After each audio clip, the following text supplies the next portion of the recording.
Hi everybody, thank you for coming to Mario's IEP meeting. We'll go ahead and start with some introductions. I'm Luke. I'm Luke, and I'm the special education teacher for Mario. And I'll go ahead and we'll start with introductions going this way. And I'm Jenny. I'm Mario's regular education teacher. I'm Brett. I'm Mario's dad. I'm Christina Jensen, school counselor.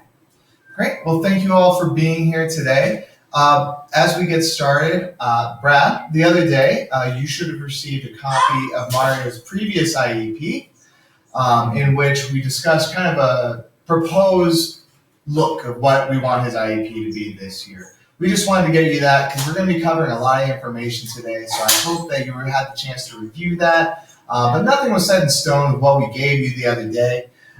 We just wanted to give you an idea of what we're looking at today, but we'll be covering all that information, all right? Before we get started, I just wanted to pass you along. This is a copy of our procedural safeguards, but I'm going to review this out loud for everybody here. I'm going to discuss it with you, Brad, and if you have any questions, please feel free to stop me at any time. So as a parent, you have the right to participate in meetings held with respect to the identification, evaluation, and educational placement of your student, and the provision of a free appropriate public education as outlined on an individual education plan, or IEP. That's what we're going to be calling it a lot. School personnel may have informal meetings without the parents. So just when teachers and I are talking about what's going on with the student, but this will be the formal meeting that we're so glad that you came here for. You have the right to consent or refuse consent for any proposed actions we're going to make today. You have the right to receive regular reports on your students' progress toward IEP goals at the same intervals at which the school issues report cards for all students. So every quarter, we'll be talking about goals later on in the IEP, but we'll be getting those to you every quarter along with his regular report card. You can look at your student records. This is a part of FERPA, or the Family Education and Rights Protection Act. But special education records are confidential, and they're kept in a locked file apart from his regular school records. That's over just at Starrett High, where our administration building is. If you need copies, those can be made available to you in a reasonable amount of time. An annual review of special education services is conducted through the IEP process. You're an active part of that review. You can make a request for an independent evaluation of your student if you will disagree with anything we talk about here or some portion of the assessment completed by the school team. The special education teacher can refer you to the district coordinator over that program to discuss the request and procedures. I'm still listening. Thank you very much. You have the right to revoke consent in writing to your child's continued receipt of special education and related services. And it's your boss. Deposit.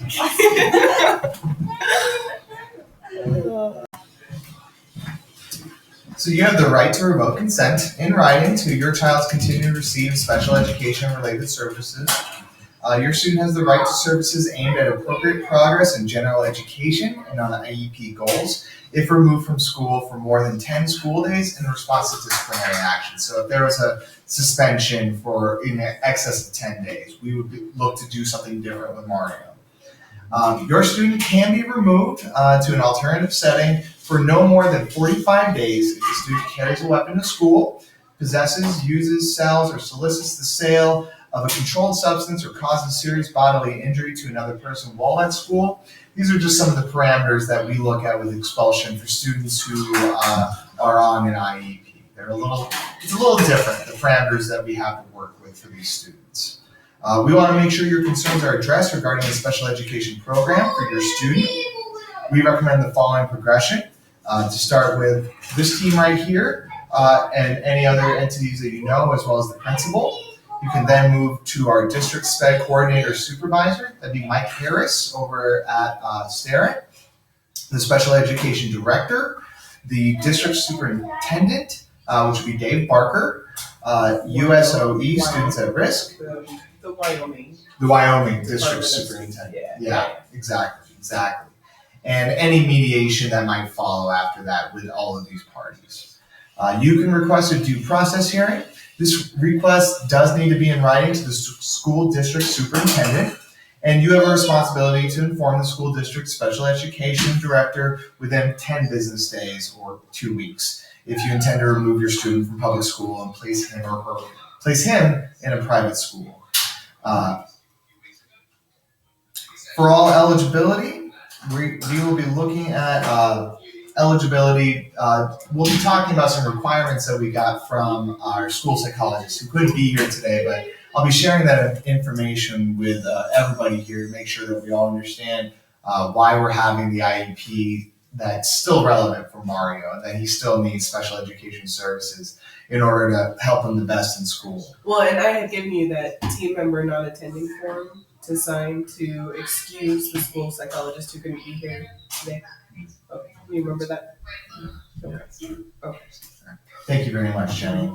So we're legally required to inform you that a scholarship to attend private school is available for students with disabilities. They're both dead. Oh, all right. All right.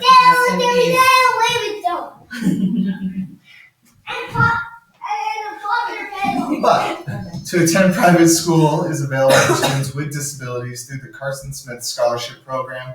Information for the scholarship can be accessed on that website. It's just at the very bottom of the page. Okay? Okay, great. All right, well, thank you. Do you have any questions for procedural safeguards? So those are all the rights that we're looking out for you, and just make sure that you know what's going on with your student, okay? All right. Well, thank you very much, Brad. And once again, we appreciate you being here today.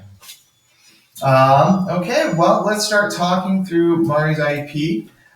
We like to start this pretty positively, so we're going to talk about his strengths and where he's doing just great at in school. I know you guys have seen this, but we want to share with you what the great things that we're seeing with Mario in school.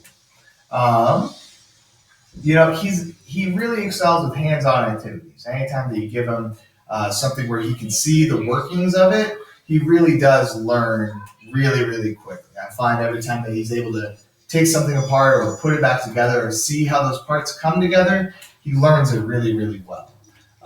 He excels with anything with mechanics and robotics. He's been doing really, really well in his tech class, where they've been doing some great things with putting things together. Overall, he understands how things work when you explain it to him, and he has something that he can use with it.